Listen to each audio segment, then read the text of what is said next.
तो दोस्तों, JK SET L S SET एंटी एनजेड पेपर वन सीरीज का एक और वीडियो लेकर आया हूं मैं। दोस्तों, आज का हमारा टॉपिक है स्टेप्स इन हिस्टोरिकल रिसर्च। कल हमने हिस्टोरिकल रिसर्च डिस्कस किया है। अगर आप में से किसी ने वो वीडियो नहीं देखा है तो आप प्ले लिस्ट में जाइए, वहाँ पे आपको जेके सेट एल एस सेट के नाम पे एक लिस्ट मिलेगा। उसमें आपको वो सारे वीडियोज़ मिलेंगे जो अब तक हमने डिस्कस किया है। तो चलिए अब हम आज का वीडियो शुरू करते हैं। स्टेप्स इन हिस्टोरिकल रिसर्च, पहला जो इसमें स्टेप आता है वो आता है सिलेक्शन ऑफ द प्रॉब्लम। ये जो जनरल रिसर्च होता है उन सब में पहला स्टेप जो होता है वो होता है सिलेक्टिंग ऑफ प्रॉब्लम। इसका मतलब है कि कोई टॉपिक या कोई प्रॉब्लम चूज़ करना जिस पे आप रिसर्च करते हो। और हिस्टोरिकल रिसर्च में भी पहला स्टेप यही आता है कि आप सबसे पहले प्रॉब्लम चूज़ करो, क्योंकि जब तक किसी रिसर्चर को कोई प्रॉब्लम नहीं है, कोई टॉपिक नहीं है, तब तक वो किस चीज़ पर, किस टॉपिक पर रिसर्च कर सकता है, किस टाइप का डेटा कलेक्ट करेगा, एविडेंसेस कलेक्ट करेगा। सबसे पहले टॉपिक डिसाइड करना होता है, उसके बाद ही बाकी स्टेप्स फॉलो होते हैं। अब ये टॉपिक चूज़ करने में क्या ध्यान रखना होता है?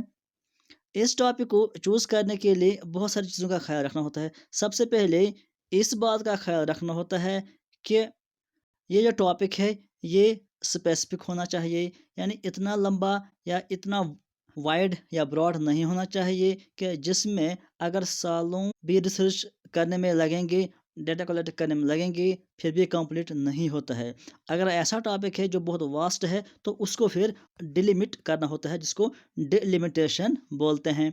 फॉर एग्ज़ाम्पल, अगर कोई रिसर्च करता है जिसमें पूरा वर्ल्ड आता है या पूरा इंडिया आता है, उसको और जब वो डेटा कलेक्ट करेगा तो उसको बहुत टाइम लगेगा, तो उसको फिर उसको लिमिट करना होता है। जो भी टॉपिक उसका है वो ऐसा लिख सकता है बाद में, with special reference to Delhi, with special reference to J and K, या ऐसा ही उसको वो स्पेशल रेफरेंस दे सकता है, जिससे वो टॉपिक थोड़ा सा ब्रीफ हो जाता है, थोड़ा सा शॉर्ट हो जाता है, जिसको फिर कंडक्ट करने में आसानी हो जाती है और टाइम भी कम लगता है। ये हो गई एक बात। दूसरी बात, टॉपिक चूज़ करने में ये भी ध्यान में रखना होता है कि ऐसा टॉपिक चूज़ करना है इस टॉपिक के बारे में या जिस सेम एरिया में किसी और ने अब तक रिसर्च नहीं किया हो। यानी अगर same topic, same area, same field पर किसी और बंदे ने ऑलरेडी रिसर्च किया है और दूसरा रिसर्चर भी वही टॉपिक चूज़ कर रहा है, तो उसको डुप्लीकेसी बोलते हैं। यानी वो डुप्लीकेट रिसर्च होगा उस सेम रिसर्च का। इसमें थोड़ा सा चेंजेस लाना होता है, या तो टॉपिक आप चेंज कर सकते हैं, या तो आप एरिया दूसरा ले सकते हैं, या कुछ और चीज़ें उसमें चेंजेस कर सकते हैं। पहले रिसर्च आया है वो सेम वही नहीं होना चाहिए, उसको डुप्लीकेसी कहते हैं या डुप्लीकेट कॉपी कहते हैं। तो इसका भी ध्यान रखना होता है रिसर्च में, ऐसा रिसर्च एक्सेप्ट नहीं होता है। तो जब टॉपिक चूज़ किया उसके बाद दूसरा स्टेप आता है। दूसरा स्टेप आता है फॉर्मुलेशन ऑफ हाइपोथेसिस। ये जो हाइपोथेसिस बनाना होता है ये हर एक हिस्टोरिकल रिसर्च में नहीं होता है, लेकिन जो एक्सपेरिमेंटल रिसर्च होता है उनमें हाइपोथेसिस ज़रूरी होता है, दूसरा स्टेप। लेकिन हिस्टोरिकल रिसर्च, बहुत सारे रिसर्च ऐसे होते हैं जिनमें हाइपोथेसिस नहीं भी बनता है पहले, और वो बाद में हाइपोथेसिस बन जाता है। यहाँ पर मैंने लिखा है कि इफ़ नेसेसरी, यानी आप हाइपोथेसिस बना दीजिए हिस्टोरिकल रिसर्च में दूसरे स्टेप में, अगर ये नेसेसरी है। अगर ये नेसेसरी नहीं है तो इसको स्किप कर दीजिए, तो हाइपोथेसिस आपको नहीं बनाना है। हम बात करेंगे कि अगर हाइपोथेसिस बनाना है, तो जब हाइपोथेसिस बनाना है तो ये किस तरह का होता है। सबसे पहले हम देखेंगे कि हाइपोथेसिस का क्या मतलब है। हाइपोथेसिस एक टेंटेटिव स्टेटमेंट होता है। टेंटेटिव का मतलब एक आर्जी सोल्यूशन हम देते हैं, यानी कि हम रिसर्च करने से पहले ही एक गेस करते हैं कि इस रिसर्च का ये रिजल्ट आ सकता है, और बाद में जब हम एविडेंस कलेक्ट करते हैं या डेटा कलेक्ट करते हैं, वो फिर प्रूव भी हो सकता है या डिसप्रूव भी हो सकता है। यानी सेम वही रिजल्ट भी आ सकता है या उसके बरअक्स भी आ सकता है। ये डिपेंड करता है जब बाद में हम डेटा कलेक्ट करते हैं। लेकिन इससे क्या फ़ायदा होता है कि हाइपोथेसिस बनाने से हमें एक दिशा मिलती है, हमें एक डायरेक्शन मिलती है, और हमें ये पता चलता है कि हम किस तरह से रिसर्च कर रहे हैं और हमें किस दिशा में जाना है, किस टाइप का डेटा हम कलेक्ट करते हैं और हमारा मकसद क्या है। हमको ये सब पता चलता है जब हम हाइपोथेसिस चूज़ या हाइपोथेसिस फ्रेम करते हैं। तो जब हाइपोथेसिस हमने बना लिया, उसके बाद हम जाते हैं फील्ड में। अब हमें एविडेंस कलेक्ट करना होता है या डेटा कलेक्ट करना होता है। यहाँ पर ये बात ध्यान में रखिए कि जो हिस्टोरिकल रिसर्च होता है, इसमें डेटा कलेक्ट करने का तरीका अलग होता है, और जो बाकी जनरल रिसर्च होता है उसमें डेटा जमा करने का तरीका अलग होता है। हिस्टोरिकल रिसर्च में डेटा जमा करना बहुत ही डिफ़िकल्ट काम होता है। यहाँ पर आपको ज़्यादातर सेकेंडरी सोर्स पर बिलीव करना होता है, या ऐसे चीज़ों को जिसमें आप ना तो जानते हैं ना आपने देखे हैं, यानी जो बहुत पुराने चीज़ें होती हैं जिसको आप बहुत डीपली इन्वेस्टिगेशन करते हैं, या इसमें बहुत डीपली इन्वेस्टिगेशन करना होता है, तब जाके आप उस पर भरोसा कर सकते हो, उस डेटा पे भरोसा कर सकते हो, क्योंकि इसमें ज़्यादातर हम डॉक्यूमेंट्री पर डिपेंड रहते हैं। अब जो हिस्टोरिकल रिसर्च में हम डेटा जमा करते हैं, इसमें हमें दो तरह के सोर्सेस होते हैं। एक को हम कहते हैं डॉक्यूमेंट्स, दूसरा होता है रिमेन्स ऑफ रिलेक्स। डॉक्यूमेंट्स मतलब जो भी हमारे पास डॉक्यूमेंट की शक्ल में होता है उसको हम डॉक्यूमेंट्स बोलते हैं, चाहे वो लॉ के सूरत में हो, चाहे वो किसी की ऑटोबायोग्राफी हो, चाहे वो टेक्स्ट बुक हो, चाहे वो कोई और डॉक्यूमेंट होता है, इन सब को हम डॉक्यूमेंट्स कहते हैं। और जो रिलैक्स होता है, मतलब कहीं कोई बिल्डिंग है वो रिलैक्स है, कहीं कॉइन्स हैं पुराने, वो हो गया रिलैक्स, कहीं पेंटिंग्स हैं, फोटोज़ हैं, ये सारे आता है रिलैक्स में। तो इन दो तरह का जो हमारे पास सोर्सेस होता है, इनसे हम एविडेंसेस या डेटा जमा कर लेते हैं। तो हम देखते हैं कि जो डॉक्यूमेंट होता है इसमें क्या क्या आता है। इसमें आता है सबसे पहले legislative act such as laws, कोई लॉ है, कोई कोई एक्ट है वगैरह है, ये भी हमारे पास एक डॉक्यूमेंट है। या कोर्ट ने किसी चीज़ के बारे में, किसी इवेंट के बारे में क्या डिसीजन दिया है, ये भी हमारे पास एक सोर्स है डेटा का। या रिपोर्टर्स, बहुत सारी कमिटीज़ बनते हैं, कमीशंस बनते हैं, उन्होंने क्या रिपोर्ट दिया है किसी पर्टिकुलर चीज़ के बारे में, किसी पर्टिकुलर इवेंट के बारे में जिसमें हम रिसर्च कर रहे हैं, तो ये भी हमारे पास एक सोर्स बन गया है डेटा का। उसके बाद proceedings of offices like NCERT, बहुत सारे ऑफिस होते हैं, एनसीईआरटी होता है, एससीईआरटी होता है, बहुत सारे ऑफिस होते हैं, उन्होंने क्या काम किए हैं, उन्होंने क्या कहा है किसी चीज़ के बारे में, तो ये भी एक सोर्स बन गया हमारे पास डेटा का। या reports of commission like Kothari commission, secondary education commission, बहुत सारे कमीशन बनते हैं, वो भी अपना रिपोर्ट पेश करते हैं, तो उनसे भी हम डेटा जमा करते हैं। या न्यूज़पेपर्स से भी हम डेटा कलेक्ट कर सकते हैं। या पीरियडिकल्स होते हैं जो वीकली आते हैं, मंथली आते हैं, उनमें भी उनसे भी हम डेटा जमा कर सकते हैं किसी इवेंट के बारे में, किसी पर्सन के बारे में, किसी भी चीज़ के बारे में जिसके बारे में हमें रिसर्च करना होगा।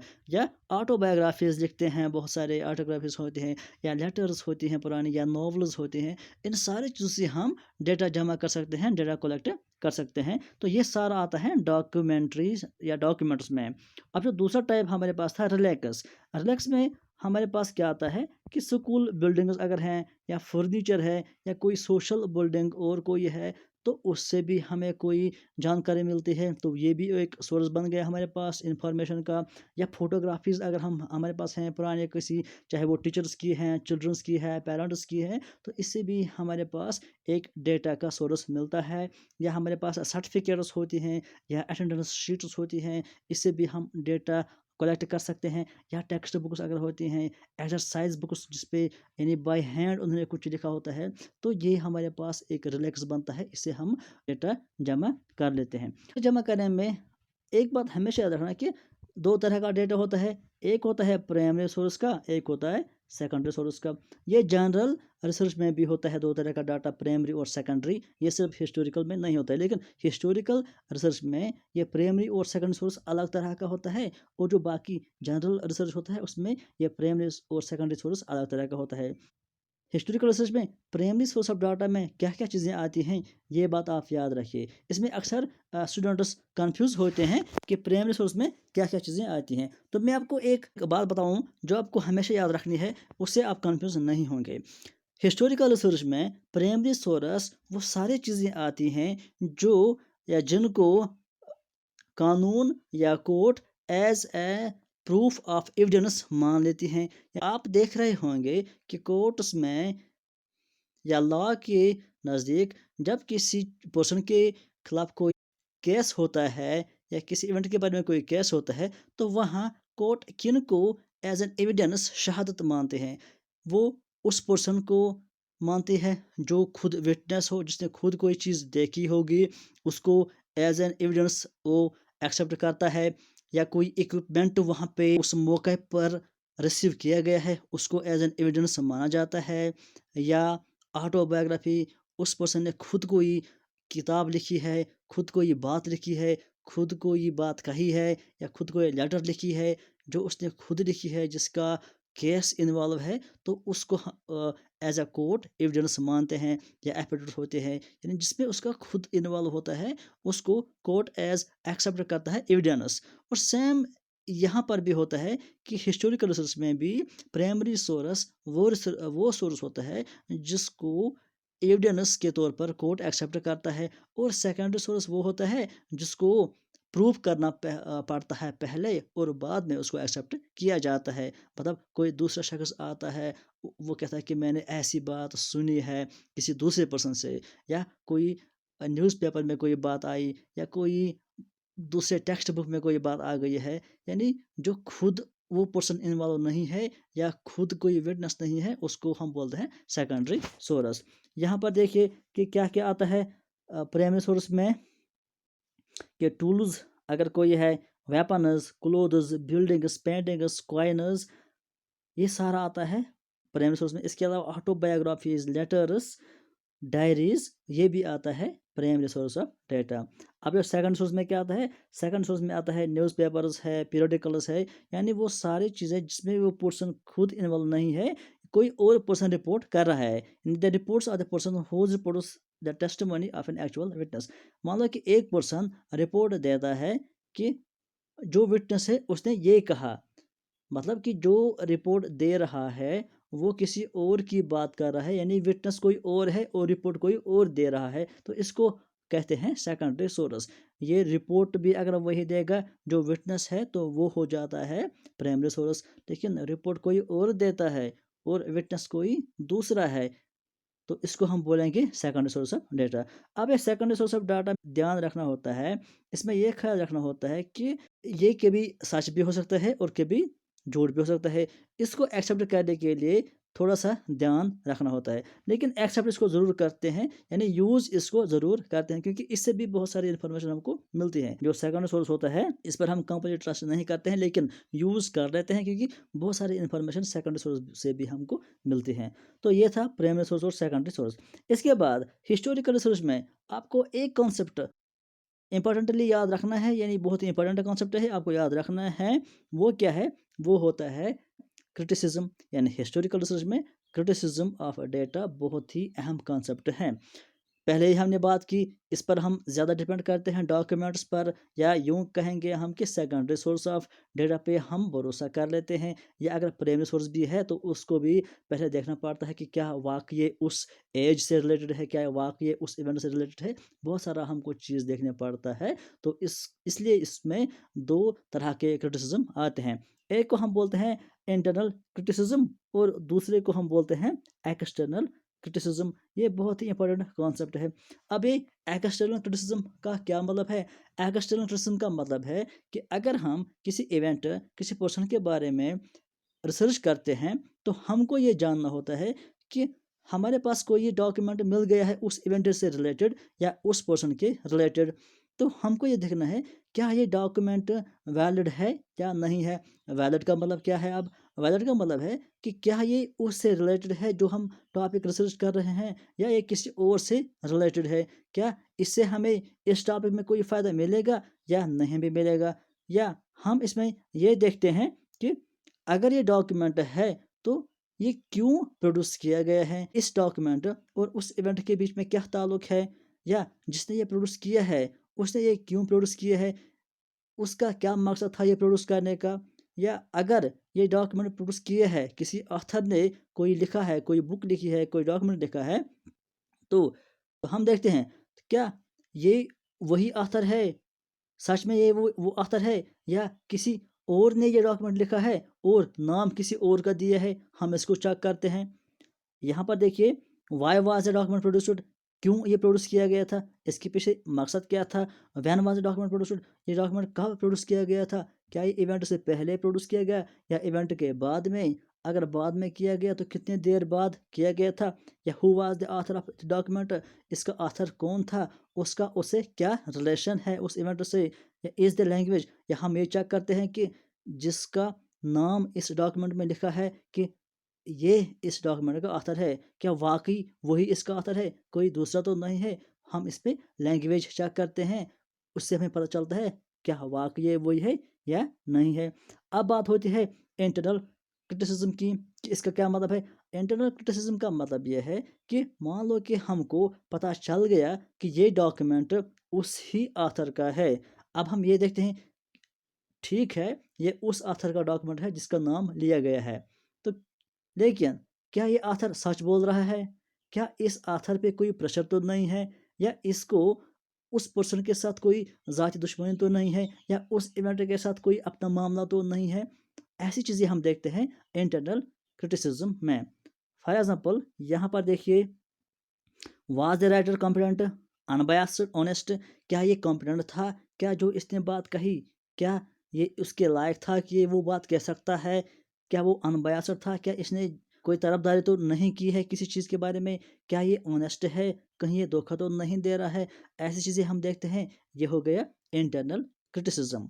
दूसरी बात हम देखते हैं कि क्या वो किसी खौफ के तहत तो नहीं बोली थी उसने वो बात, या इस पर कोई प्रेशर तो नहीं था, यह ऐसी चीज़ें हम देखते हैं, और ये भी आता है इंटरनल क्रिटिसिज्म में।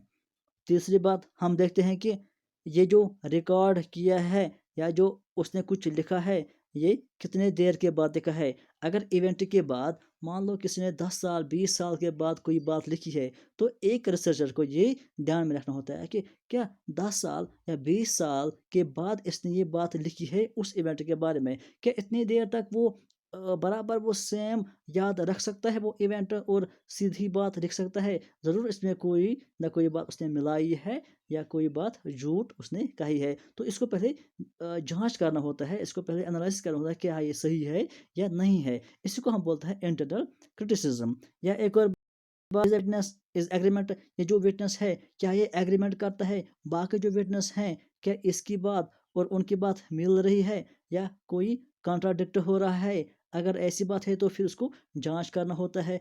ऐसे ही तरीके होते हैं। इससे क्या होता है कि इससे रिसर्च में जो भी डेटा होता है वो प्रूव हो जाता है, और जो रिजल्ट फिर आता है, कंक्लूजन आता है, वो सही आता है।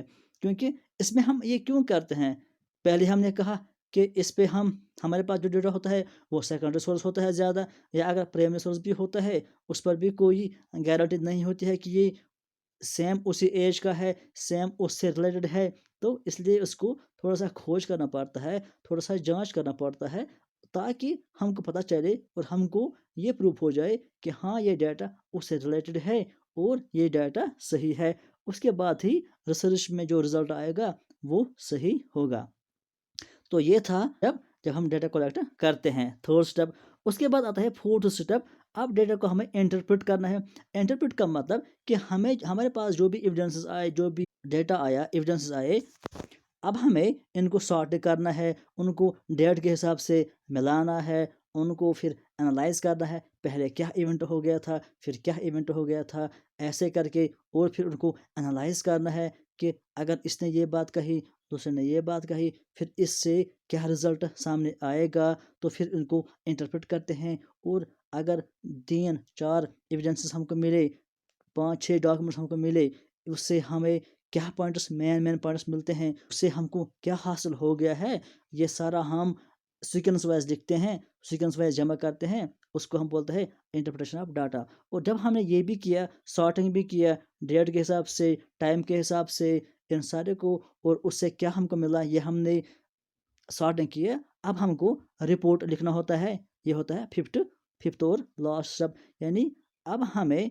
इन एविडेंस से, इन डॉक्यूमेंट से, इस डेटा से जो भी मिला है, उसको हम रिजल्ट में लिखते हैं या रिपोर्ट में लिखते हैं कि हमने इस टॉपिक पर रिसर्च किया, इन हमारे पास इतने एविडेंस थे और इतने डॉक्यूमेंट्स थे, तो इनको हमने जब एनालाइज किया तो इससे हम इस कंक्लूजन पर पहुंच गए या इस नतीजे पर पहुंच गए, तो ये हमारा इस रिजल्ट का, इस रिसर्च का हमारे पास ये रिजल्ट आया है और ये कंक्लूजन आया है। और ये सब हम लिखते हैं रिपोर्ट ऑफ द रिसर्च में। और उसके बाद इसी रिपोर्ट में हम कुछ सजेशंस भी देते हैं, या फर्दर रिसर्च के लिए कोई पॉइंट होता है वो हम उसके बाद लिखते हैं। तो ये था steps about the historical research. अब जो हमारे पास नेक्स्ट टॉपिक रहेगा वो रहेगा स्टेप्स इन जनरल रिसर्च। तो ये हम डिस्कस करेंगे अगले वीडियो में। आज के लिए इतना ही। Thank you.